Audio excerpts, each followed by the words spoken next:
So hey everybody, we are back. It's the key crew time. We're just missing one. We're missing Sarah, our loan officer extraordinaire, but that's okay. We're gonna get her input and post it on a different way.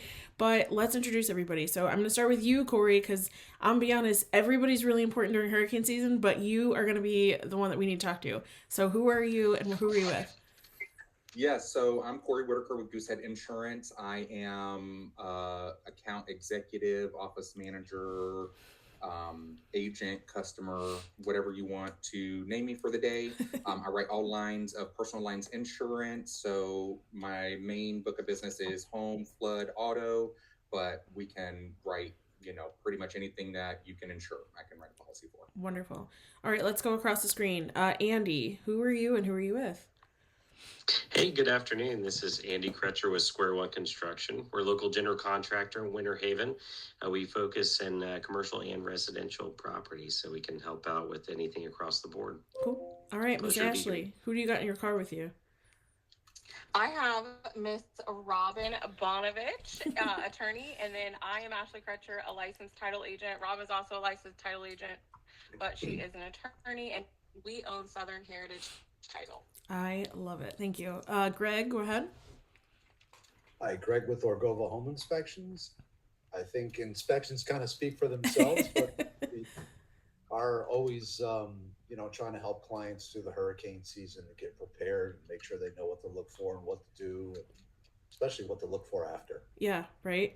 So, okay, thank you guys so much. You know that like this is part of my big thing. We love educating people, and that's why we're here, especially for this season because we had a really good hurricane season last year, and it's going to be a great one this year too. Just saying. But in case it's not, this one is out there, I guess now. Oh, Yes, it was named today. The first tropical depression was named. See, this today. is what happens when Brittany, you you don't had to look at jinx your it. phone. I didn't jinx it though. I didn't jinx it because it's already been named. It's already out there. So, okay, let's talk about what we do if we are buying and selling a house in the state of Florida during hurricane season. Technically, everything should go smoothly, right? Everything pretty much goes the same. But let's talk about what happens. Yeah, right, exactly. What happens when we have a named storm, we're under contract specifically, whether you're a buyer or a seller, and what we're kind of looking out for as the team, because this is going to be the team who maybe it's not your exact team, but it's definitely my team that I choose to help you get like fully through this contract and what we're really worried about. And then also, maybe we don't have to worry about some things. We want to be prepared, not panicked during the season. So that's a goal of this. So without further ado, I'm going to kind of go through my thing for a second. So what I'm going to explain to my sellers specifically, right? Let's start there. Is going to be take pictures of everything. And this goes for everybody who owns a house. Take pictures right now, today, while you're hearing this. Hopefully you're hearing it on June 3rd. But take pictures now so that way we know, like, what does your house look like beforehand? All of this other stuff. Make sure that you have water set up. You want to call, a couple people and ask these questions, and we're going to go over this. So I'm not going to take any more time on that. There is the tax holiday of things we're going to get, and I know Greg's really good about making a proper list for that, so I'm going to let you do that too. When it comes to the buying and selling process, for sure, I want to make sure that everybody understands that we need to have documents ready to go. Put them in a plastic bag and then put them in your dishwasher. Don't touch your dishwasher, but make sure that they're sealed, safe, and whatever. There are things on Amazon too. You want to have all of that ready, and then God forbid, something comes into our little thing, which Corey and Ashley, you guys can talk about the box. We are going to let you know in advance, like what to expect and what to prepare for, but I'm going to actually pass it over to Corey first. What are you looking for insurance-wise when we talk about this? And would you recommend somebody call you now before a hurricane hits or after? Yeah, great question. So I always recommend for people to reach out sooner than later. The state of Florida usually has a safety net whenever you are shopping your insurance, even if you currently have insurance, that you can switch at any point in time, and any unused premium you can typically get a refund on. So if you are looking to make sure your deductibles are right, you have good coverages for the hurricane season that we're in now, now's the time to look at it. Like we just said, there's a named storm out there. So what tends to happen is moratoriums get put in place. And essentially what a moratorium is where the insurance companies decide, because there's a storm X amount of days out or X amount of miles off the coast, that they're no longer writing in business. Now, this usually starts off as like a little trickle where it starts with a couple of zip codes here and there that they start closing. And then all of a sudden, the entire state or the entire section of the state will shut down. What that ends up doing for us is that I have no access to write a policy. I can't even quote the policy. The entire system is locked out. They will not give me a rate. I can't access your policies. Current clients, I can't make changes on, and it just is what it is. So I always say the sooner that you can get me the information and let me review it, the better that it is, especially whenever it comes time to closing. With reshops, it's not as much of an urge if you already have insurance, because obviously you've got coverage. But if you're not confident in the coverage that you're carrying, then like sooner than later before something happens and you have to pay higher deductibles or whatever. Okay, that's perfect. And you brought up something that I want to bring up as an agent, is that if I'm listing your house, like I have a listing coming up next week, I'm going to do a walkthrough myself and like make sure that I don't see anything going on. And then I'm also going to do one with you after the storm, because there's so many things going through your head about your house and what's going on, that I'm going to be your second verification of eyes of like, hey, like this wasn't here last time. Do you remember this? That kind of thing. And then we're going to talk about what Andy and Greg can do for you too. Ashley, we're going to go to you and Robin next about what title does when we're in that, like, the box of a hurricane. Like what do you guys do? What do we pause on and things like that? So going off what Corey said, if you're getting a loan and you need obviously insurance, they can't bind insurance, so we have to put the pause on. And then the second thing is, as we're going through that and the municipalities to get a lien search, is that a lot of times the local governments are closed down as well, so therefore the lien searches are unable to keep going. And in order obviously to make sure there's nothing holding back, we got to get those. So that we'll put a pause on that. And then Robin, what else do you want to add to that? I know there was some. There's when it comes to a closing, there's the language in the real estate contract about force majeure, and whether you can proceed at that point in time. Usually, if you're doing a walkthrough and the day of a storm, when you do your walkthrough, something could happen. So it's a matter of understanding who owns which day as far as closing day.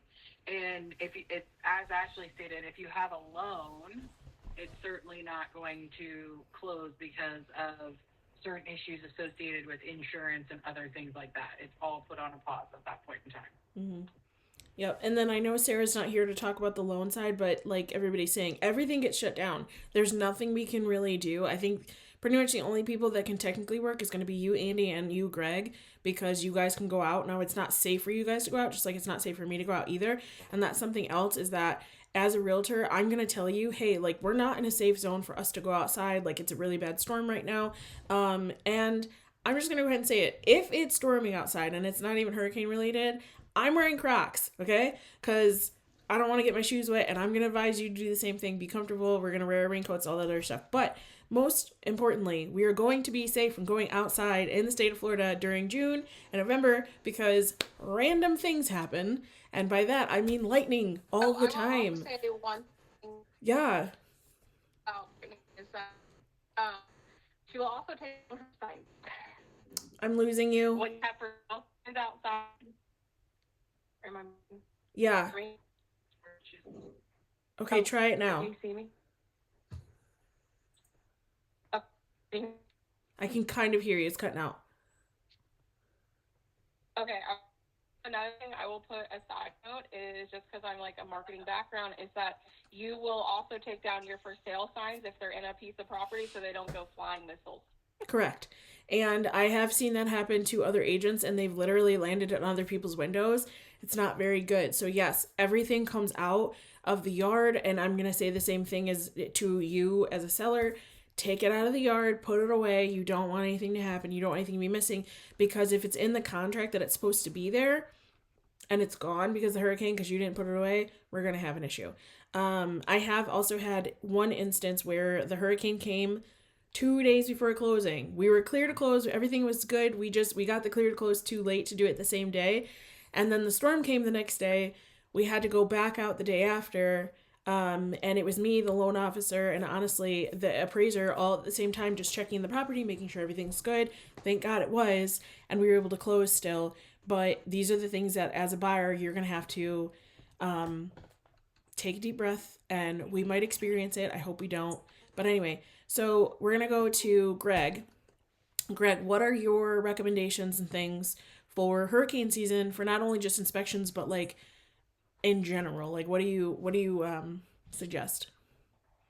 Well, the first thing I can tell you is pictures. Mhm. Pictures, pictures, pictures. You can't say Cannot take enough enough. about having pictures of the before in case something actually does happen. Mm-hmm. But the things that you need to make note of is, what does the roof look like? Is there any trees with branches hanging over your house? Take a look at your windows and doors and make sure that they're well sealed. Mm-hmm. If you close your doors from the inside, do you see any daylight coming through? Because that's an invitation for moisture to come in. Mm-hmm. Take a look around the house, the fascia, the soffits. If the home has a crawl space, is there any concerns that you have as far as the crawl space goes? Like, is there any slopes going towards the crawl space? That's going to allow water to get in there. Do you have tie downs in place if it's a manufactured home? And then there's always the things to look for after the storm. Is there any new ceiling stains or soft spots or musty smells in the house? And you especially got to look at the roof. Do the best that you can to take a look at the roof. If need be, have somebody come and take a look at the roof for you. If you need somebody to go up there and look at the roof. Mm-hmm. Standing water, water intrusion anywhere. These are all things that you really, really need to look at after the storm. So you want a good picture of the before and after. Mm-hmm. And I can't emphasize enough, the biggest issue with hurricanes in Florida is roofs. You really need to know what condition that roof is in. And if you have to pay maybe $150, $200 or something to get somebody to actually go up on that roof for you and just pull up on some of the shingles to see if there's any loose edges on the shingles, that's the number one cause of roof damage. Mm-hmm. When those shingles start getting older and they become unadhered, they need a little bit of tar underneath. It's a real easy fix to just take a caulk gun and a tube of roofing tar and squirt a little tar under those shingles. Mm-hmm. Sure that they're, fastened properly. And then, Brittany, of course, there's the generators. Yes. Talk about that now, or you want to talk about that later? Pause for 1 second because I want to go to Andy really quick because I want to ask you, Andy, post storm, what do you recommend? And also, Greg had mentioned those things, and I know, Greg, you're the inspector, so technically you can't. But Andy, can your company help with somebody who needs that stuff beforehand, that's seeing like, hey, something's wrong, I need to kind of look at the roof, I need to fix, like Greg had said, the tar or the skirting around your house or something like that? Can your company help us fix that, or what can you we recommend? actually can help across the board, and if we can't help personally, sometimes when it comes pouring in, unfortunately we get very busy very quickly. However, there's always resources. We always know somebody that can help. So there's a multitude of people that we work with that usually we can accommodate something for everybody. That's perfect. A few things I did want to touch on, though, is just pre-storm compared to post-storm, a few things and some stuff Greg was talking about. The number one issue that we see across the board post-storm is going to be water damage. So, of course, the roof is key. Cleaning gutters out, making sure stuff's sealed down. If you have some missing shingles, taking care of those things ahead of time. However, next up on that list is windows, doors, like he was talking about. Something as simple as just going around your house and making sure every window is sealed up.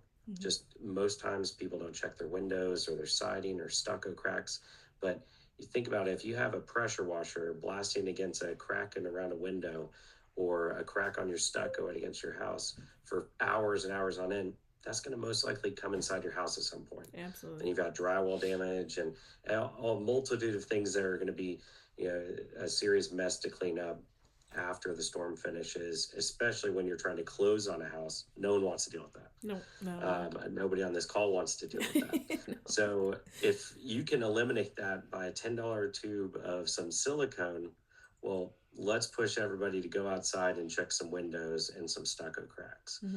Something very, very simple just to eliminate a lot of damage down the road. I love that. Now, post-storm, the biggest thing is if there's water coming in, let's figure out, and you've got to be an advocate for yourself. Let everyone know you need help. We got to get this thing sealed up so to prevent the damage from getting worse. Yeah. After that, it's just figuring out, okay, well, talking to guys like Corey and figuring out, all right, what do we need to do to get a claim started or whatever the process is. Do we even need a claim?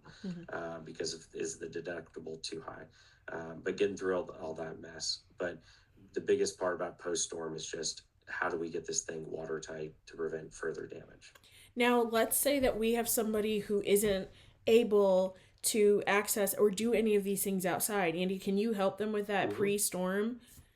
Oh, 100%. And again, like I said, if there's a problem where if for some reason we can't get, we will find somebody that can. Okay, So perfect. we will help you out. And this is We've why had I it love you before. guys, The 'cause last storm when Ian was coming through, we had phone calls coming up until hours before the storm, and we found ways to make sure everybody was taken care of. So if there's a will, there's a way. Yep. And we are all very community based, so we all worry about our community as a whole, Absolutely. not just, one neighborhood or another.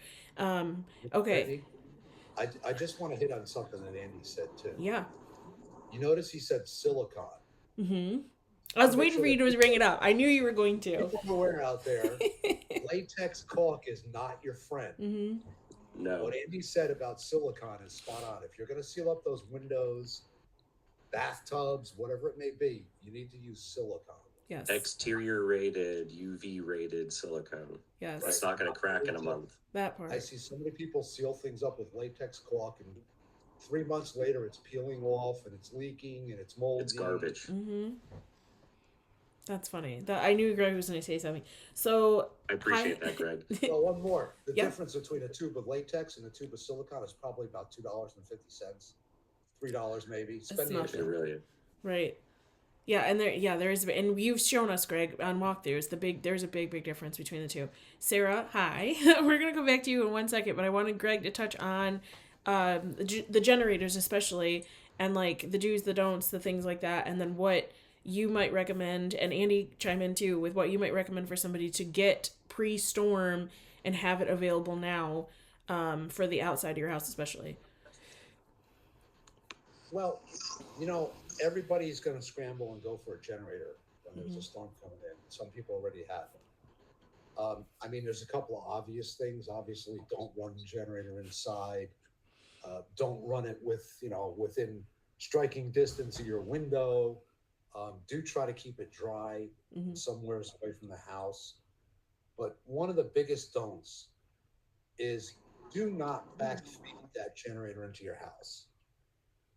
So many inspections, we see this and we have to fail it because they've got some generator plug installed in the garage that's directly connected into the electrical panel. The first thing is most of these people have no business being in the electrical panel. Corey, you're cracking me Yeah, up. Corey. There's a proper way to hook a generator up to an electrical panel. It's either through a transfer switch or a lockout.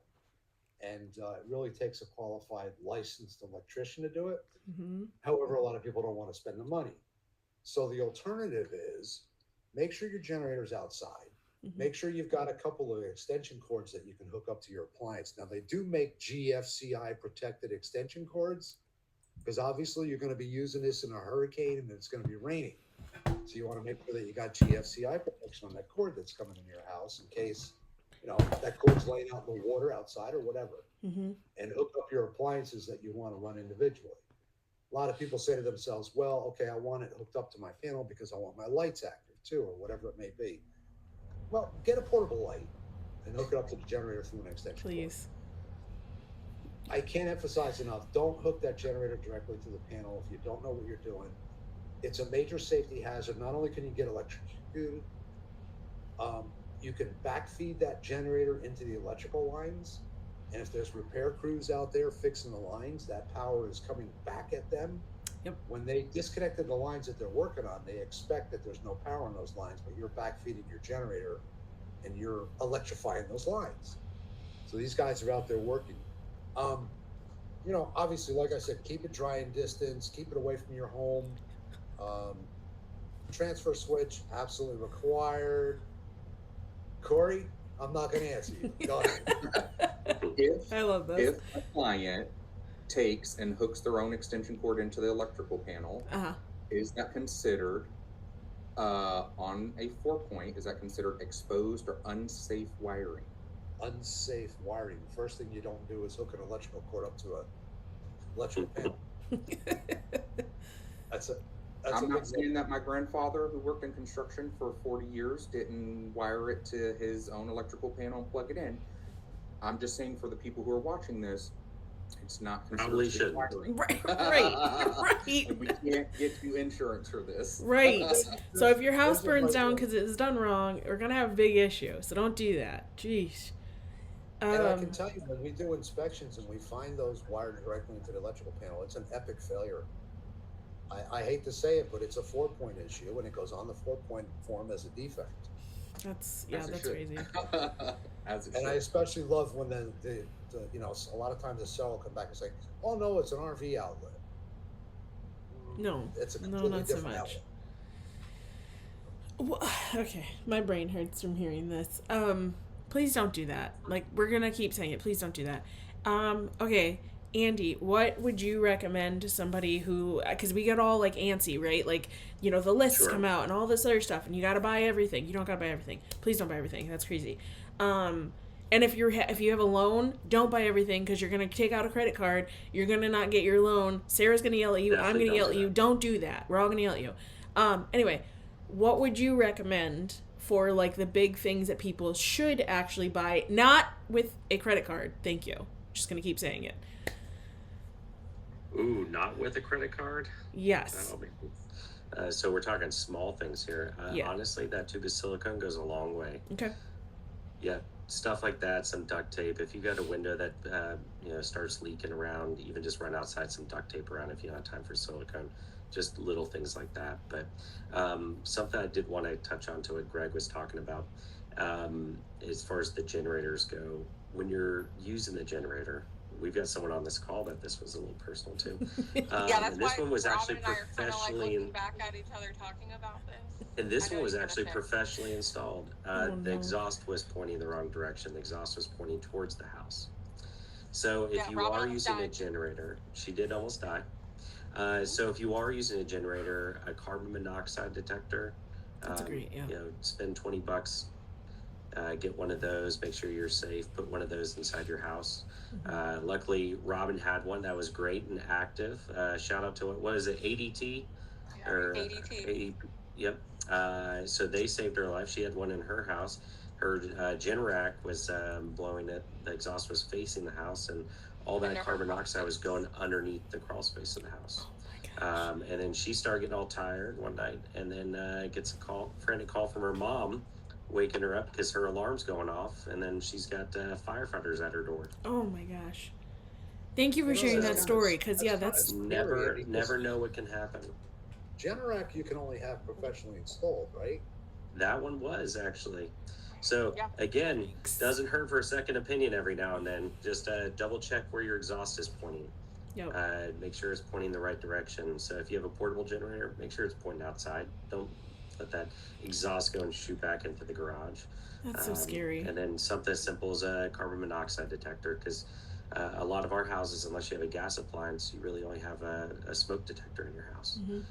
So just $20, well worth it. Yeah, You know, absolutely. but as far as other items and prevent things, I mean, of course, the normal stuff. I mean, like your batteries candles and, and yeah. flashlights and just making sure you're safe and always having a backup plan. But the biggest part of it, start before the storm. Like I always keep like a go box, and Ashley makes fun of me for it, but I have one I have a too. little The go Dewey box pepper. in the house.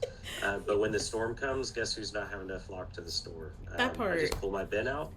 I've got my bin ready to go. Flashlights, batteries, you name it. First aid kits, I love glow sticks, you name it, whatever it is. Bug spray. Mhm. No one wants to be outside dealing with this and getting eaten up by mosquitoes. No. Just get all that stuff beforehand. Don't worry about the store when it's time. Just get it now. Yep.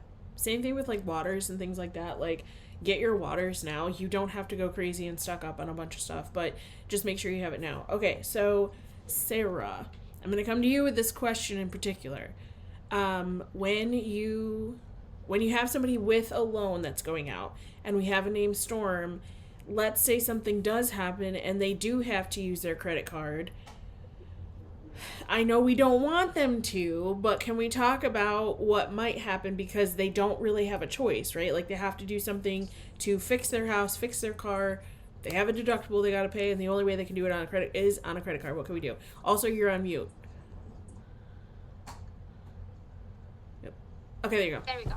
Hi. The unmute button is on my shadow part of the screen, so I have to say where is it at. That's funny. So if you have to use a credit card, use one you already have. Okay. Okay, that's okay. So we can do that, not a problem. Because we will look on not the balance of the card. We will look at payment. So if you already have a card, use it. That's fine. Just don't open a new card. And don't you dare sign up for the store card to get $5 off of the freaking silicone or duct tape. I swear, don't you do it. Because guess what that is? That's an in-store credit card. Guess what your loan officer will do? Lose your ever-loving mind, and you will have to use the duct tape to duct tape that shit back together. We will not do that. So Please don't do that. Ask the cashier if they say, hey, would you like to sign up for our Home Depot card or this and that? It will save you 5% off your purchase today. No, it's a credit card. Don't you touch it. I love that. Thank you. So if you have to use it, use one you already have. Mm-hmm. If you run it up to your, up there, just don't max it. Don't go over your max because it will ding your credit immediately. It's just not good.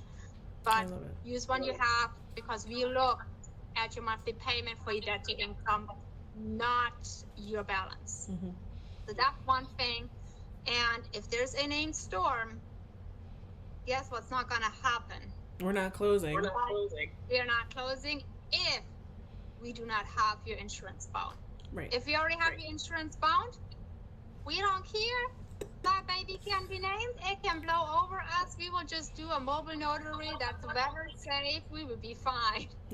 We will be closing. So I do at hurricane season. I tell them I want insurance bond. You have 2 days. Find yourself some insurance. As soon as we go on a contract in 2 days, I want you to figure out what insurance you want to use. We will bind it. Corey probably hates me for saying this. If for some reason in your inspection period something's wrong, you gotta cancel it, well, we just have to tell the poor insurance agent, I'm sorry, this is canceled. Thank you so much for all your work, Corey.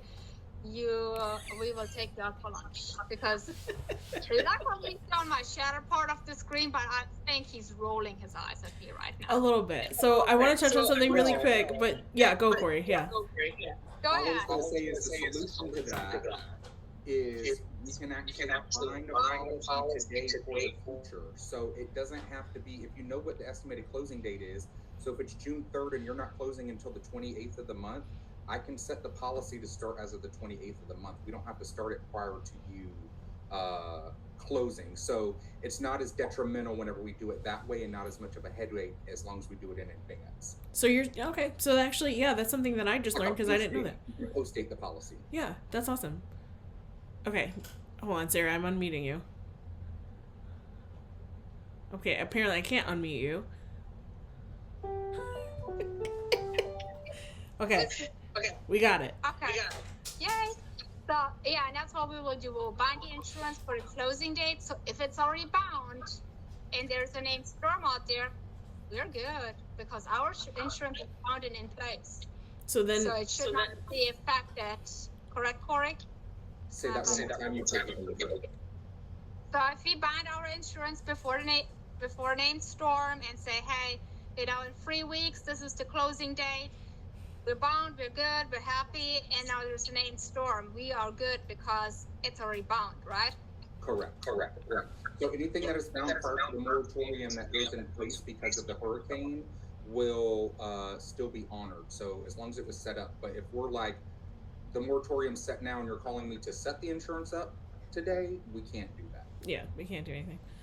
Yes. Sarah, I had to mute you The other again. piece of advice that I would give, the other piece of advice that I would give is when we're under moratorium and there's a hurricane out there and you're trying to close, it is not wise to call your insurance agent 27 times a day until the policy is bound, because you're not the only client that we're trying to get insurance for. And every single time you call and I have to answer that phone call, it stops me from doing what I do. So then it pushes everything back because now I have to take this phone call.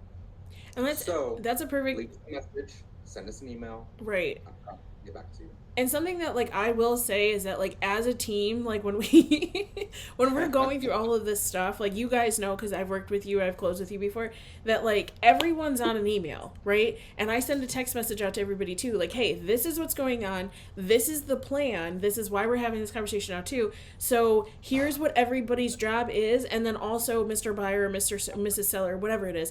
They have a plan too, so like we need to make sure like everybody's in the loop, and then the like update and everything else, so we're all aware of what's going on. We're also trying to figure out for our house and our families what to do too, while also making sure that you and your future house or current selling house are safe, right?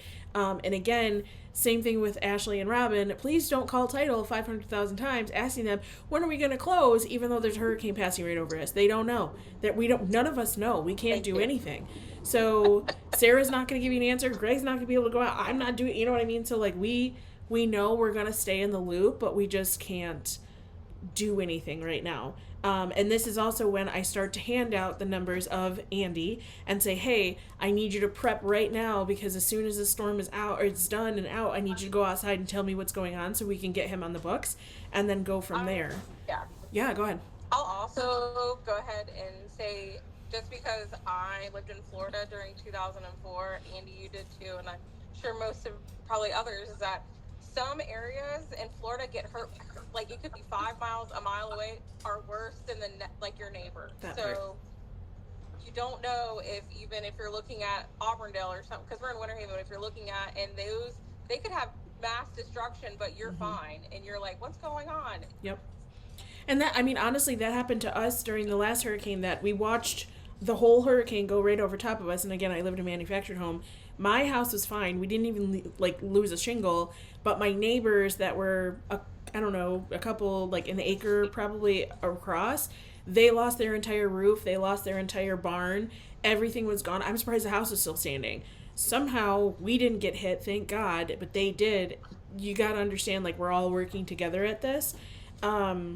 So something that I would really love for everybody to know and to understand is, like, when we suggest, or personally as an agent, when I suggest that somebody comes out in advance, it's not because, like, I want them to, like, get paid more or something like that. But if I suggest that Greg comes out and does a pre-listing inspection, or, Greg, do you offer, like, hurricane, I guess, season inspections? Because I say for everybody to call Corey for insurance and have that prepped and ready too, and have Andy's number on their fridge, like, ready to go, you know what I mean? So I suggest that be done every year, because you don't know what damages happen over the winter time too. What are your thoughts on that, I guess? Yeah, absolutely. I mean, and we go and look at a lot of all the things that Andy mentioned. We look at the windows and doors and make sure everything's sealed up. We go up and check the roof and see what's going on up there. And look at other things around the home. Do we see any areas of moisture intrusion or anything before the storm or even after the storm? And there's a whole series of things that you can look at to make sure that that home is storm ready. Are the gutters clean? Are they attached properly? Does the fascia and the soffits look okay? What does the grading look like around the home? Do you have any downspouts and leaders that are draining right at your foundation and pouring water into your house? And, it's funny because something you said, Brittany, the neighborhood that I live in. Yeah. My home was built in 2008 by Builder A. We won't mention any names. And then the rest of the neighborhood was finished in 2014 by Builder B. Okay. Who, again, we won't mention any names. There was a lot of damage in this neighborhood when that last hurricane came through. But the funny thing was, it was all the homes that were built in 2014 by Builder B. Yep. There's a lot of differences in the way that homes are built too. Does quality mean anything? Quality over quantity. Let's yeah. And that's definitely something too that I want to point out, because Greg has done a lot of new home inspections for my family with me. And I'm going to say the thing that's going to make somebody angry, and I'm going to say that these new construction homes are not built safely, and they're not built with the knowledge of, I mean, it's Florida and we get hurricanes, we get a lot of rain and stuff. So please do not think that just because you have a brand new home, you're completely covered, you're completely safe, because it's not true. It's very scary because I've also heard a lot of stories of people having tons of mold growth in their roof from their new construction home that's under a year old, just from the rain, not even from the hurricane. So, like, if you start to feel weird, smell things, like Andy had said, grab the CO2 detectors, all of these things that we don't have, like, already in our home in Florida because we don't necessarily need it.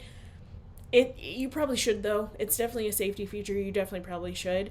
And I will say, like, this is why we work together so diligently to make sure that you guys are safe and protected. I am done with what I was going to say. I think my biggest thing that I just want to touch on is please understand that, like, there is definitely going to be a time when we do not go out. There's going to be a time when I go out personally multiple times to make sure the house is okay before and after the storm. And then I'm going to keep everybody in a loop, connected, and all of that other stuff. Is there anything else and any of you guys have to say until we're, done? I have one thing to say, Brittany, and I think I said this already, but I'm going to say it again. Please. There's only one legal, proper way to hook that generator to the electrical. It's through a transfer switch or a lockout, and it has to be done by a licensed electrician. And please, okay, thank you for saying And that. Greg, That's something if that I you want to do bring it, up. Disconnect that thing before it comes time for inspection. Okay, thank you. There are so many people right now in a lot of different, like, Facebook groups and stuff that are like, hey, I can do the work for you for cheap and free and whatever. They're not contracted, they're not licensed, they're not nothing. So when they come out and do this work and they don't have any of that, they don't have insurance themselves, now they're going to screw you on getting insurance. Corey's going to throw a fit because he can't do anything for you, and that sucks. Me and Sarah are going to throw a fit because we can't do anything for you either. Greg's going to laugh the whole time because he's going to be like, what the heck just happened? Just don't. Please don't. Because then I got to send an email to Ashley saying, hey, we can't do anything. I'm so sorry. We have to cancel everything and start all over again. Just make sure that they are licensed and insured and they are an actual legitimate contractor. Please. Corey? If they're not licensed and they don't pull a permit, it's considered handyman work, and your insurance automatically excludes this type of stuff. You will not have coverage. Thank you. I was going to just ask you, said. Andy, too. What is something that you would suggest that people look for in a handyman if it's not your company? Oh, well, just first thing you just said, handyman. If you're getting actual repairs done that need to be permitted, one, ask them for, copy of their insurance, ask them for their workers' comp. If they are legitimate, they have no problem. They literally can just hit send off their phone and have it to you in about 2 seconds. If they're licensed, they know their license number, right out the gate. I mean, they shouldn't have any issues doing that. Some of these guys that want you to go and sign things out the gate and, transfer all the proceeds and stuff over to you, maybe take a beat, take a second, go add some advice. Hey, call Brittany, say, hey, does this sound okay to you? No. Should I do this? Call anybody on this phone call. If you go and ask them, hey, should I be doing this? Just ask somebody. If it doesn't sound legit, it probably isn't. Thank you. That's one of the big things. But as far as anything that you can go and do here, and Corey, you can price this, be an advocate for yourself, because most of these policies now are 2.5% on your deductible. So that's a big chunk of change. It's usually 2%. What is it? It's usually 2%. Sorry, 2%. So, that's a fair amount of repairs that you're going to have to get through before you can even, get past your deductible. And no one wants to have to wait for that timeline to get through a sale if you're trying to sell your house. Well, be proactive, be an advocate for yourself, be an advocate for your sale of your house. If you need to repair a few things, if you need to, get somebody to go up on your roof for a few $100s, get a licensed roofer to seal some stuff down, like Greg was saying, be proactive. Please. It's so much better. Trying to do it after the storm, that's a mess. It absolutely is. Just try to get ahead of it. Yeah. Something Andy said reminded me of this roofing company who used to come around here a couple years ago. Hey, you assign your insurance proceeds over to us. We'll put a new roof on your house. We'll work directly with the insurance company. I had a blast with that one. You've seen my house, you know how steep my roof is. Mm-hmm. Nope. The kid who came around, I kept trying to sell me. I said, I'll make a deal with you. I said, we'll talk further when you put a ladder and you go climb up to the peak of that roof. And he looked at that roof and he said, yeah. Bet not. And there is people already going around doing that. So please call me, call Ashley. Like, she knows everybody in I don't know, our entire Polk County at this point. You know somebody who can help you with that too. So call one of us. Corey, what's up? So a couple things I wanted to touch on. So Andy said it right. Please make the phone calls. That's what you pay us for. Yep. The commission that I make off your policy is what I'm being paid. So that way, whenever you have questions or you have issues or you have problems and you have things that need to be fixed, that's what I'm here for. Mm. So like my job, I'm the middleman. I'm not the actual insurance company. I work for Goosehead. We're a broker. I write for 75 different companies. So I translate for you to the insurance company and from the insurance company to you. So that was the first point that I wanted to touch on. The second point I wanted to touch on is exactly what Greg and Andy also said. It's not wrong for you to sit here and prep things in advance. That's called pride of ownership. A lot of people do not know that the insurance company takes pride of ownership of your property into account whenever you're insuring the property. If I try to write you a policy and you've got a bunch of junk out in the yard, like, I don't know, a refrigerator in your front yard, Yeah. or you have a bunch of cars that are all around your yard, or on your porch, you got a bunch of junk underneath the carport, can't insure you. So sorry, they're considered flying objects. The wind is going to pick it up and throw the refrigerator through your neighbor's house, and I can't insure you. I'm so sorry. So use us. We're an advocate. We're a resource. Like, you know, all of us are very customer centric and like doing what's best for you. Absolutely. You know, I'm also the type of insurance agent. If you find a better deal from someone else, just call me. I will still tell you if it's a better deal than what I can offer you, but I'll at least break down the details so you know what you're getting. Which you just did with me, so thank you. I appreciate that. So I can definitely say this is why, because like I said, I've worked with every single one of you, and I absolutely enjoy it because you're not focused on the money. You guys are focused on the person, the community, the making sure that everybody's safe. So thank you for that. Greg. You know, one other thing that Corey just touched on, when we do these 4-point inspections, they should call it a 5-point inspection. I don't know why they don't. I think so too. We have to take pictures of the exterior all the way around the home. Mm-hmm. The insurance company wants to see what's laying in your yard. What do you got around the exterior? How many cracks you got in the side of that home, or how many windows are hanging out or boarded up with plywood. So when we do that 4-point inspection, the first set of pictures that are going to be in there is the exterior, every side of the home. Mm-hmm. It's going to be shown in there. So if you do have that old refrigerator and those cars laying out there, you might want to clean them up. You might want to clean it up. And we have somebody who can help you with that too. I have a couple companies.